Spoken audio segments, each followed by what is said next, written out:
اے آئی warfare ہو رہی ہیں، وہ ایک کمپیوٹرائز سسٹم ہیک کر لیتے ہیں۔ ہم نے تو دیکھا کہ ایران نے بھی کئی اسرائیلی چینلز کو ہیک کیا اور یہ ساری باتیں پیچھے ہیں، لیکن نیوکلیئر انہوں نے بنایا، چلیں پاکستان نے نیوکلیئر حاصل کر لیا، کوئی بھی مسلم کنٹری اب تک نیوکلیئر تک رسائی حاصل نہیں کر پائی۔ یہ جو زوال ہے، یہ زوال کب ختم ہوگا؟ جو ہماری کامیابی تھی، 700 سال ہم نے دنیا کو رول کیا ہے، علم کی نئی جہتوں سے روشناس کرایا ہے، اس کو ہمارے دشمن بھی مانتے ہیں کہ جو کچھ آج ان کے پاس ہے اس کی بنیادیں اس ریسرچ اینڈ ڈیولپمنٹ پر قائم ہے جو مسلمانوں نے کی تھی۔ تمام ڈائمینشنز آف نالج ہم اس میں ریسرچ کر رہے تھے اور نئی سے نئی چیزیں انٹروڈیوس کرا رہے تھے، نئی تھیوریز ہم انٹروڈیوس کرا رہے تھے، تو ہمیں عروج تھا۔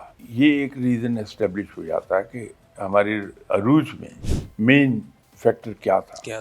وہ تھا مسلمانوں کا علم۔ 800 سال پہلے ہم نے ریسرچ اینڈ ڈیولپمنٹ سے منہ موڑا اور آہستہ آہستہ ہم زوال کی طرف جانا شروع ہوئے ہیں۔ تو پاکستان میں بہت کام ہوا ہے، ہو رہا ہے، لیکن کافی نہیں ہے۔ ہمارے پاس وسائل بے پناہ ہیں، ان وسائل کو ہم بروئے کار لا کے اگر اس طرف کو موو کر جائیں، پتہ ہی چلے گا کہ دنیا کا کوئی ملک مسلمانوں کا مقابلہ نہیں کر پا رہا۔ یہ کتنے سالوں سے یہ ایفرٹ کر ہی نہیں رہے ہم۔ افسوس تو یہ ہے کہ اب بھی نہیں کر پا رہے ہیں۔ آج بھی جو مسلم کنٹریز ہیں وہ سائنس اینڈ ٹیکنالوجی کو سمجھ کیوں نہیں پا رہی، اور آپ دیکھ رہے ہیں کہ اے آئی کا زمانہ ہے، ابھی اے آئی وارفیئر ہو رہی ہیں، وہ ایک کمپیوٹرائز سسٹم ہیک کر لیتے ہیں۔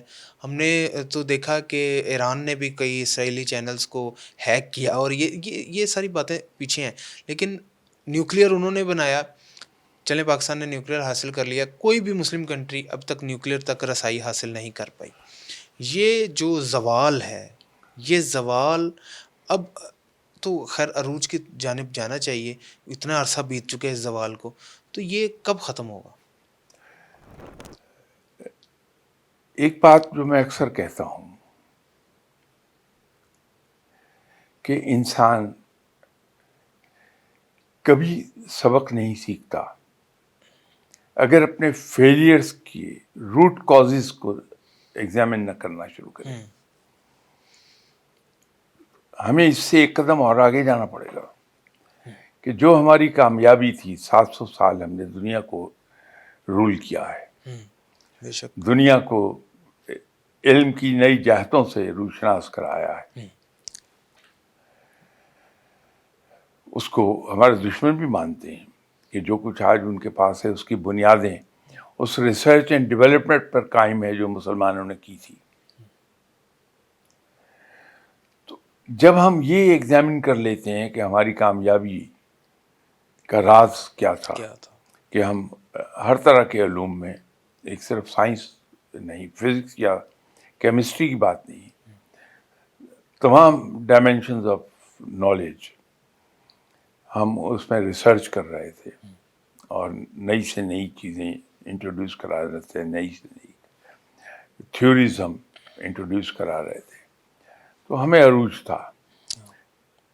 تو یہ ایک ریزن اسٹیبلش ہو جاتا ہے کہ ہماری عروج میں مین فیکٹر کیا تھا؟ وہ تھا مسلمانوں کا علم۔ ابو علی سینا تھے، جب نہیان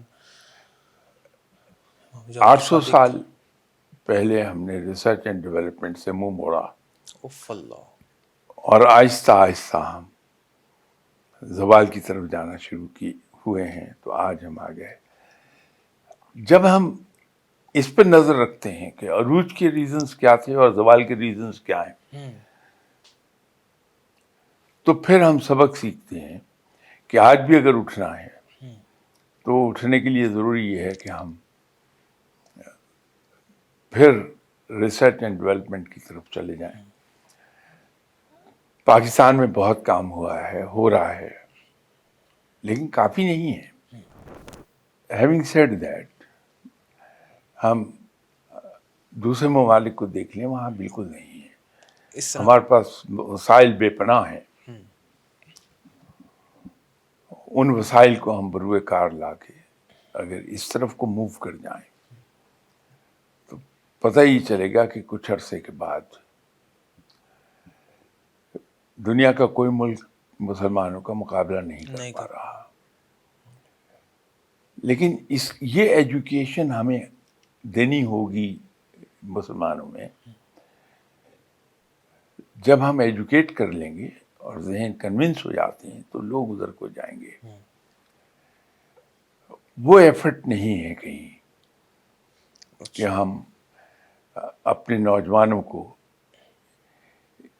یہ بتائیں کہ ہمارے عروج کے وجوہات کیا تھیں اور زوال کے وجوہات کیا ہیں. اور یہ کتنے سالوں سے یہ ایفرٹ کر ہی نہیں رہے ہم. افسوس تو یہ ہے کہ اب بھی نہیں کر پا رہے ہیں. یہ ایک مہم جو ہمارے تھنک ٹینک ہیں ان کو ادھر سے چلانی پڑے گی، کیونکہ حکومت تو بیچاری بے پناہ مصروف ہے کہ 24 گھنٹے میں سے آدھا وقت وہ اپوزیشن کی سازشوں سے بچنے میں گزارتی ہے اور بقایا آدھا دن ان کے خلاف سازشیں کرنے میں گزار دیتی ہے. ان کے پاس وقت نہیں ہے. یہ تو اب پڑھے لکھے طبقے میں سے ہی آوازیں اٹھیں گی، ادھر کو لایا جائے گا.